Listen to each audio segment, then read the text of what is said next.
Hey friends, in today's quick video, I'm going to show you how to remove these PEX clamps using this tool right here. It's a 2-in-1 tool, meaning you can clamp down PEX clamps just like this one was. And then if you mess up or you want to change up your system, you can actually use the exact same tool to undo them or basically snip them so they come off easily. Now this tool is something you can actually find on Amazon. In fact, it comes with this whole kit. You've got a little PEX pipe clamp cutter, as well as a bunch of different clamps. So a cool little product. We'll put some links in the description box below. Now this tool, again, has multiple settings here that we can do. We need to turn the 1 next to the red dot if we're clamping, or shutting the clamp closed onto the piping. Or 2 for cutting, meaning we're going to cut the clamp off. So we need to take that 2 and we need to turn it to the red dot in order to cut. First thing we need to do is actually open up these all the way. That just releases that tension. And then on the back of the little cutting area up here, you can see we have this little switch. I'm just going to push that over.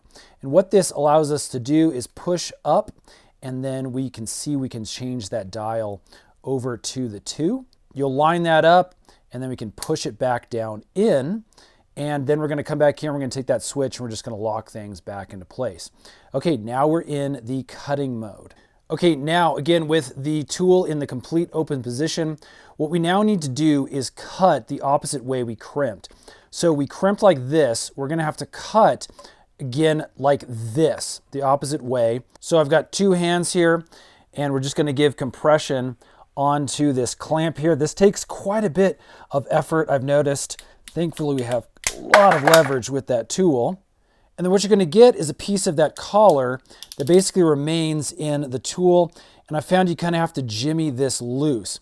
So this isn't a super clean process, unfortunately, with removing it, but it does leave that collar again nice and loose.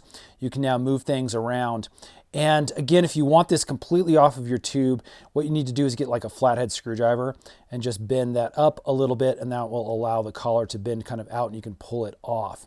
Again, what happens with this PEX though is it gets really tight around this connection. So I found that this can actually be another problem. You kind of have to bend it and wiggle it in different directions to get that PEX wide enough like this to allow that connection to pop off. But again, if you get all these collars off, you can reuse these really fairly expensive little connection pieces here again over and over again. So there you go, friends. That's how you remove the PEX collars using these tools here. Again, this is the iCrimp toolkit. You can get it on Amazon. I'll put links in the description box below. Hope that helps. We'll see you again on our next video.